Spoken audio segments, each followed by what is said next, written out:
अस्सलाम वालेकुम। अॼु पाण ॻाल्हाईंदासीं ह्यूमिक एसिड जे बारे में। अॼु आहे 5 मई 2026।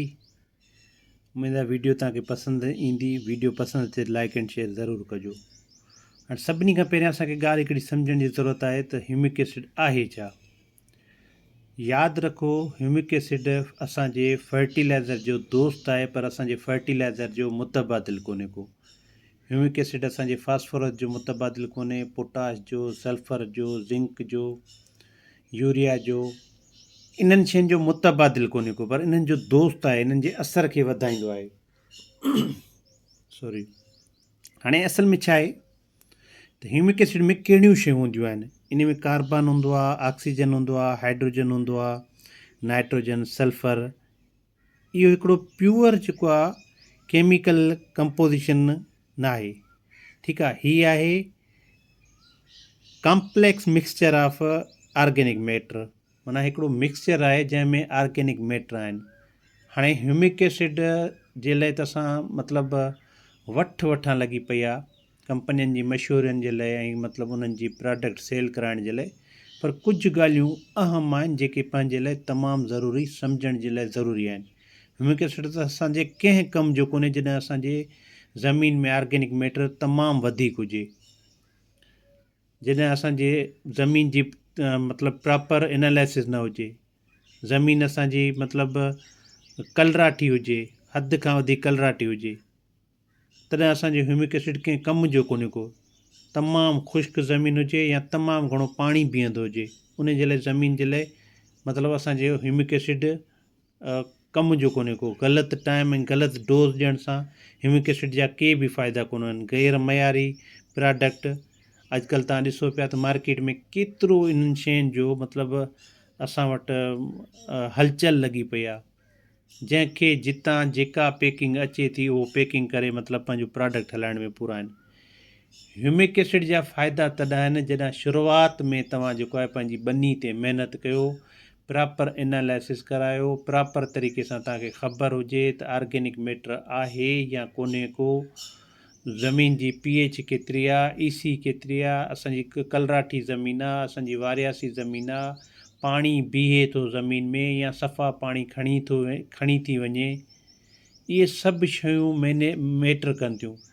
जेकॾहिं तव्हांखे प्रोडक्ट मतिलबु क्वालिटी वारो मिले थो ऐं तव्हांजे ॿनी खे ह्यूमिक एसिड में मतिलबु असरु जेको आहे तव्हांजो सही नथो थिए, या तव्हां कंहिं मतिलबु अहिड़े पेस्टिसाइड सां इस्तेमालु कराए छॾियो, अहिड़े फर्टिलाइज़र सां इस्तेमालु करे छॾियो, हाई डोज़ ॾेई छॾियो या तमामु घटि ॾेई छॾियो, त इन्हनि शयुनि जो फ़ाइदो न थींदो न।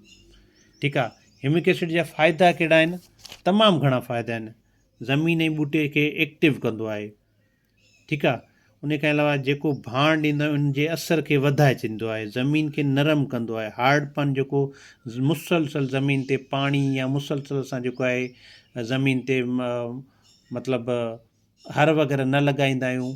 ठीकु आहे। त हाणे पहिरियां असां छा कंदासीं, वथाण जो भाण, गहरा हर, मिठो पाणी ॾींदासीं, पोइ असांजो ह्यूमिक एसिड असर जो हूंदो। पर जॾहिं ज़मीन असांजी बिल्कुलु सख़्तु हूंदी, उन ते सुठा हर न ॾींदासीं, उनखे जेको आहे सही नमूने सां असां वथाण जो भाण ऐं ऑर्गेनिक मैटर वग़ैरह न ॾिनोसीं, त उन हिसाब सां असांजो माना ह्यूमिक एसिड कंहिं कम जो कोन्हे को।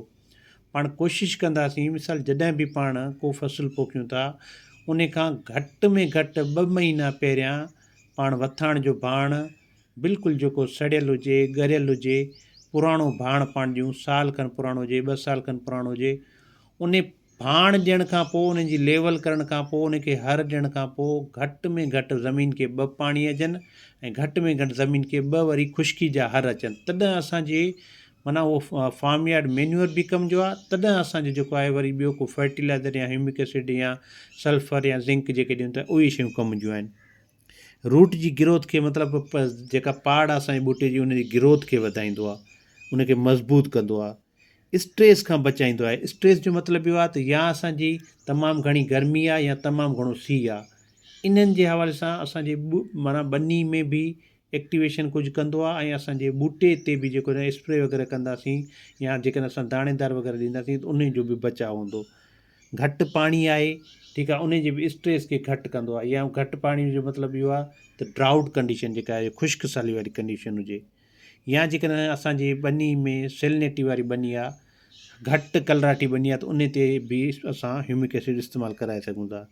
EC, pH इन्हनि खे मेंटेन कंदो आहे। ॿिया काफ़ी सारा ह्यूमिक एसिड जा फ़ाइदा आहिनि, पर ह्यूमिक एसिड जा फ़ाइदा तॾहिं न आहिनि जॾहिं असांखे कुझु शयुनि जी इंफॉर्मेशन न हुजे त असांजी ॿनी जी कंडीशन कहिड़ी आहे, असांजी ॿनी जी एनालिसिस छा आहे, असांजी ॿनी में ऑर्गेनिक मैटर केतिरो आहे, ठीकु आहे न, असांजी ॿनी में मतिलबु नामियाती मादो आहे या कोन्हे, असांजी ॿनी में पाणी खणण जी छा कंडीशन आहे, बिल्कुलु जल्दी खणी थी वञे या असांजो पाणी मतिलबु बीही थो रहे। इहे सभु शयूं नोट करण जूं हूंदियूं आहिनि। असां जेको आहे हरू भरू कंहिं बि कंपनियुनि जा प्रोडक्ट मिसाल जेकॾहिं कंदासीं, एडवर्टाइज़ कराईंदासीं ऐं उन्हनि खां पुछा न कंदासीं त असांजे ह्यूमिक एसिड हुजे, अमाइनो एसिड हुजनि, फर्टिलाइज़र हुजनि, पेस्टिसाइड हुजनि, उहे कम जा कोन्हनि को। तव्हांखे हिकिड़ी ॻाल्हि पहिरियां बि गुज़ारिश कई, हाणे बि चऊं था त ह्यूमिक एसिड को फर्टिलाइज़र कोन्हे को, पर फर्टिलाइज़र जो दोस्त आहे, ठीकु आहे न, हिकिड़ो प्रॉपर फर्टिलाइज़र कोन्हे को। मतिलबु असांजे जेके बि असां असेंशियल न्यूट्रिएंट्स ॾियूं था फर्टिलाइज़र, माना NPK, नाइट्रोजन, फास्फोरस, पोटाश, इहे जेके ॾियूं था उन्हनि जो मुतबादिल कोन्हे को, पर उन्हनि जे असर खे वधाईंदो आहे, उन्हनि जी एक्टिविटी खे वधाईंदो आहे। इहे कुझु ॻाल्हियूं नोट करण जहिड़ियूं आहिनि। उमेदु आहे त तव्हां जेको आहे सोशल मीडिया ते जेके शयूं ॾिसो था उन्हनि जी थोरी घणी रिसर्च कयो, ठीकु आहे न। मिसाल असां आबादगरनि खे चवंदा आहियूं असांजो जेको आहे प्रोफाइल ते नंबर ॾिनल आहे या कमेंट पिन करे चवंदा आहियूं, त असां सुवाल तव्हां WhatsApp ते पुछो, ऐं जॾहिं असांखे जवाबु न मिले त पोइ तव्हां जेको आहे कॉल वग़ैरह कंदो त उहा ॿी ॻाल्हि आहे, पर तव्हां थोरो इंतज़ारु कंदा कयो, असां तव्हांखे जवाबु ॾींदा आहियूं जेके तव्हांजा सुवाल हूंदा आहिनि। पाण असां नाक़िस इल्मु मालूमात मां असां तव्हांखे जवाबु ॾियण जी कोशिशि कंदा आहियूं। हीअ जेको आहे सॉइल साइंस जो सब्जेक्ट आहे, टॉपिक आहे, असां हिकिड़ा ब्रीडर आहियूं, पर असां तव्हांखे कुझु शयूं सम्झाइण जी इन ते करे कोशिशि कंदा आहियूं त हर ॻाल्हि सोशल मीडिया ते जेका आहे उन ते पाण ईअं यकीन न कंदासीं। तव्हां सभिनी जी वॾी महिरबानी। एग्रीकल्चर यूनिटी जे पेज खे लाइक, शेयर ऐं कमेंट कजो। तव्हांजा जेके सवाल तजिया हुजनि उहे तव्हां लाज़मी असां सां शेयर कजो। Thank you so much.